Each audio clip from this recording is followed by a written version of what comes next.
से बना है? प्रोटीन से, कार्बोहाइड्रेट से, वसा से और किससे में? जल से बना है। और शेष शरीर का 4% भार कौन बनाता है? खनिज लवण। कौन बनाता है? खनिज लवण, जिसे हम लोग क्या कहते हैं? राख भी कहते हैं। क्या कहते हैं? राख भी कहते हैं। इतना बात क्लियर है? चलिए अगला बात ध्यान सुनिए। इस 4% का कितने का मैम जी? 4% का 2% अकेले कौन सा तत्व है? कैल्शियम। और इस 2% का 99% कैल्शियम कहाँ पाया जाता है? अस्थि में। मतलब अगर आपसे पूछा जाए संपूर्ण शरीर का भार कैल्शियम कितना बनाता है? 2%। कितना बनाता है? लेकिन अगर हम आपसे पूछे हड्डी में कैल्शियम कितना होता है? 99%। और शेष 1% कैल्शियम अन्य ऊतकों में पाया जाता है। शेष 1% कैल्शियम जो होता है, कैल्शियम जो होता है वो अन्य ऊतक में पाया जाता है। पूरा बात क्लियर हो गया मैम? चलिए दूसरा, संपूर्ण शरीर का भार फास्फोरस कितना बनाता है? 1%। और इस 1% का 80% फास्फोरस हमारे अस्थि में होता है। कहाँ होता मैम जी? हमारे अस्थि में होता है। और शेष 20% फास्फोरस कहाँ होता है? अन्य ऊतकों में होता है। ये भी बात क्लियर हो गया ना? अगला, और से ये बचा 1%। 1% में कुल 22 प्रकार के खनिज लवण पाए जाते हैं। क्लियर है? आगे देखिए नोट मैम ने क्या लिखा? हाँ, अस्थि में, कहाँ मैम जी?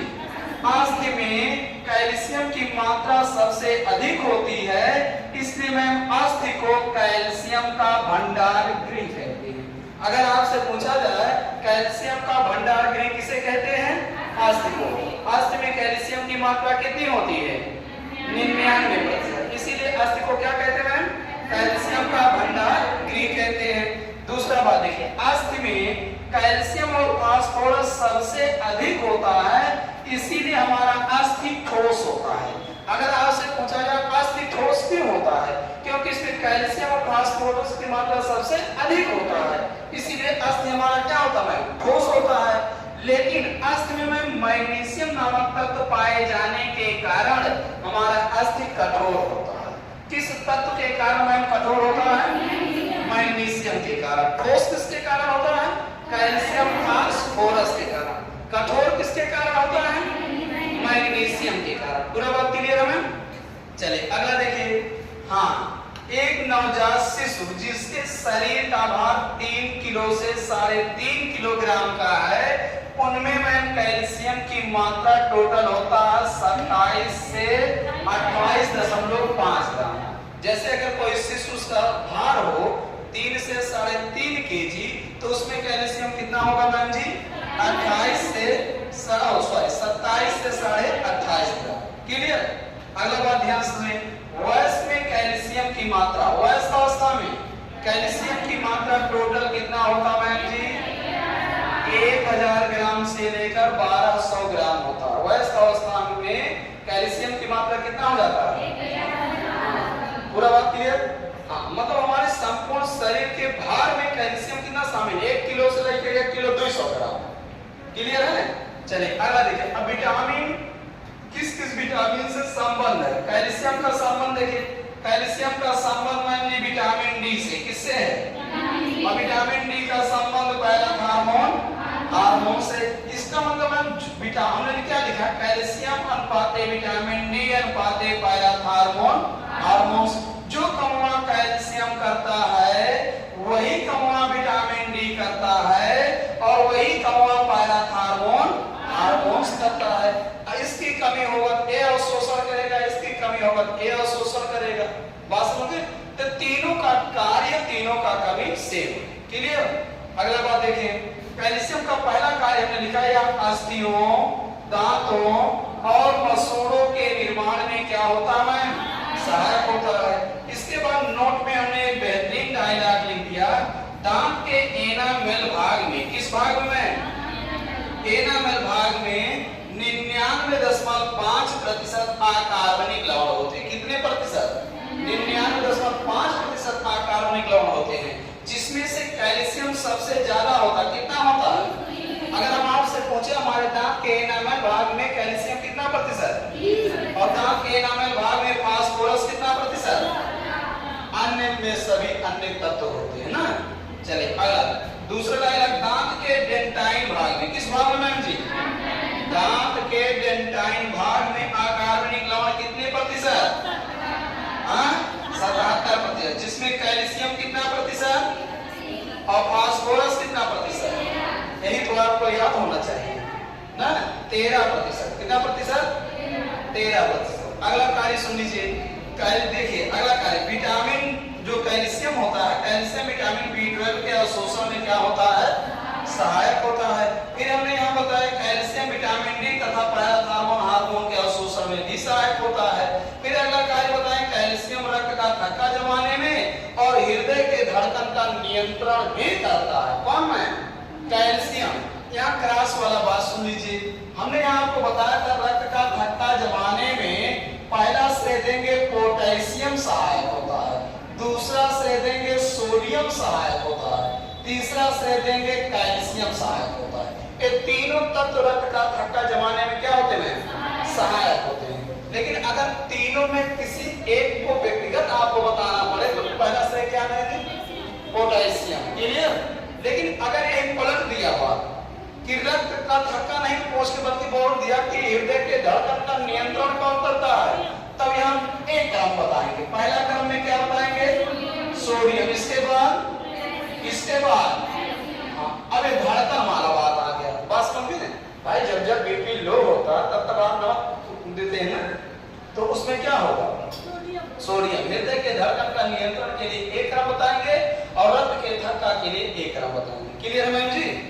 हाँ मैम, कहाँ है? हो रहा है आप रेल बनता नहीं बात। इसके बाद मैम जी हमने अवशोषण बताया। क्या बताया? अवशोषण। तो कैल्शियम के अवशोषण में सहायक कौन होता है? प्रोटीन। प्रोटीन की चीजों को खाएंगे तो अकेले कितना प्रतिशत? 50% सहायक होता है। और अगर विटामिनों की बात किया जाए तो कौन विटामिन सहायक होते हैं?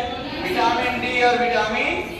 जब जब आपके शरीर में मैम कैल्शियम की कमी हो तब तब आप विटामिन डी वाले पदार्थ का भोजन कर सकते हैं और विटामिन सी वाला, ठीक? क्योंकि अवशोषण क्या करेगा? बढ़ा देगा कैल्शियम का। और कैल्शियम की कमी होने पर क्या खाएं जिससे कैल्शियम का अवशोषण बढ़ जाए? कार्बोहाइड्रेट। कार्बोहाइड्रेट में कौन सा कार्बोहाइड्रेट? लैक्टोज। और लैक्टोज शर्करा कहाँ से मिलेगा? दूध से मिलेगा। और इसके बाद और कौन सा तत्व लेंगे? फास्फोरस। ये सब मैम कैल्शियम के अवशोषण में क्या होते हैं? सहायक। लेकिन अगर बात की जाए कैल्शियम का उत्सर्जन कितना होता है, तो देखिए एक दिन में कितना कैल्शियम उत्सर्जित होता है, तो टोटल मैम जी 320 mg। एक दिन में कितना हमारे शरीर से उत्सर्जित हो जाता है? लेकिन अगर नाम ले लेकर पूछा जाए कि मूत्र से कितना उत्सर्जित होता है? 175 mg प्रतिदिन। मल से कितना उत्सर्जित होता है? 125 mg प्रतिदिन। पसीने से कितना उत्सर्जित होता है? 20 mg प्रतिदिन उत्सर्जित होता है। पूरा बात क्लियर? चलिए अगला ध्यान से सुनिए, अगर कैल्शियम की कमी मैम जी रक्त में हो जाए तो इसको कहते हैं हाइपोपैराथायराइडिज्म। कैल्शियम की कमी अगर कहाँ हो जाए? रक्त में हो जाए तो इसको क्या कहते हैं मैम जी? हाइपोपैराथायराइडिज्म। लेकिन अगर कैल्शियम की अधिकता रक्त में हो जाए इसको क्या कहते हैं? हाइपोपैराथायराइडिज्म। पूरा बात क्लियर? कमी को कहेंगे हाइपो और अधिकता को कहेंगे हाइपर। लेकिन नाम लेगा कहाँ? रक्त में। तब आप इस हार्मोन्स का नाम लेके बोलेंगे, ठीक? लेकिन अगर सिंपल हम आपसे पूछें कैल्शियम की कमी को क्या कहते हैं, तो क्या कहेंगे मैं? हाइपोकैल्शियम। और कैल्शियम की अधिकता को क्या कहते हैं? हाइपर कैल्शियम कहते हैं। पूरा बात क्लियर है? चलिए अब कैल्शियम की कमी, अब इसकी दैनिक आवश्यकता कितना हमें लेना चाहिए प्रतिदिन, तो सामान्य वयस्क स्त्री पुरुष को एक दिन में कितना लेना चाहिए मैम जी? 1000 mg प्रतिदिन लेना चाहिए। क्या मैम जी?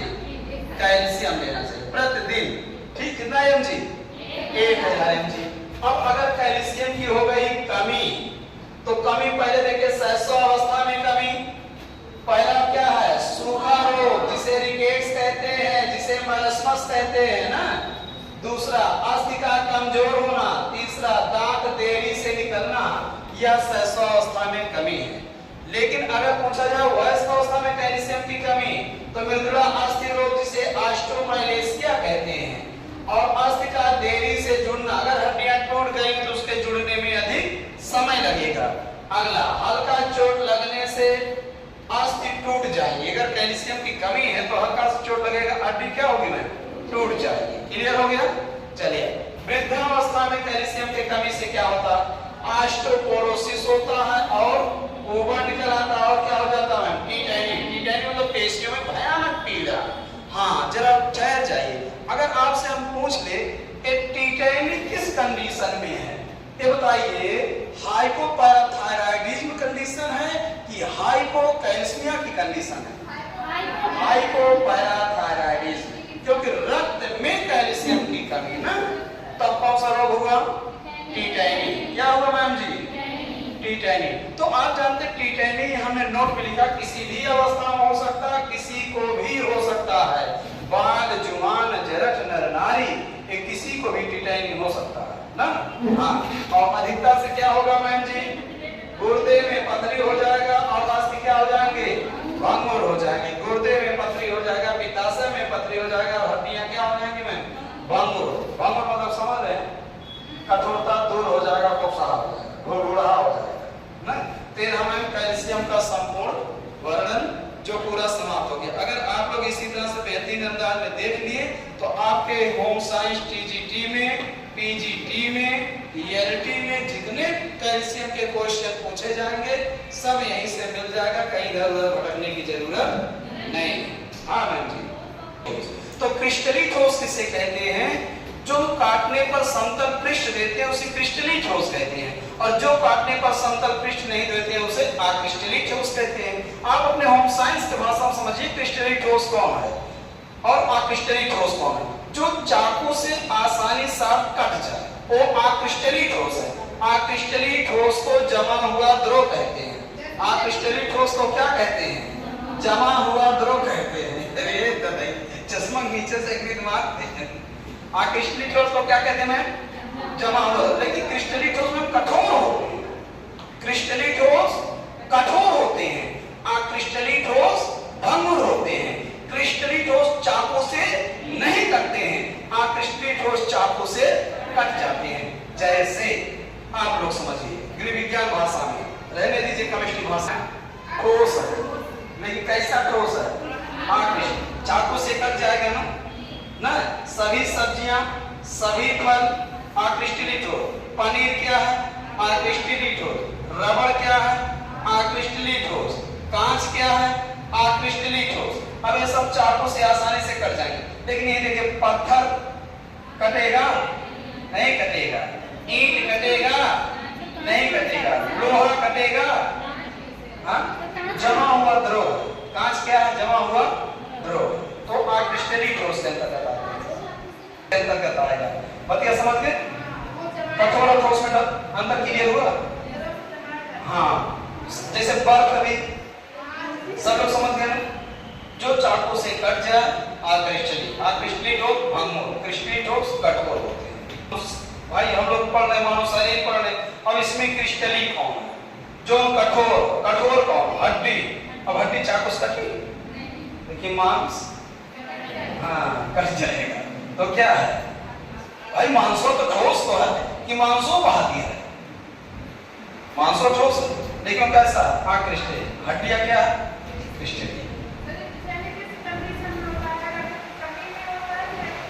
यह देखो, अभी तक पूरा कस्बा खत्म कहाँ से टीटैनिक कमी में होता है। टीटैनिक हमेशा कहाँ होता है? कमी में। और जब रक्त में किसकी कमी होगी तब कौन सा रोग होगा? टीटैनिक। पूरा बात क्लियर? क्रिस्टली या क्रिस्टली में डिफरेंस क्लियर? ठोस में और भंगुर में भी क्लियर? सब हो गया? चलिए, अब हम लोग पढ़ेंगे फास्फोरस के बारे में। फास्फोरस का भी बेहतरीन वर्णन सुन लीजिए। कैल्शियम पूरा सबको रट गया कि नहीं रट गया?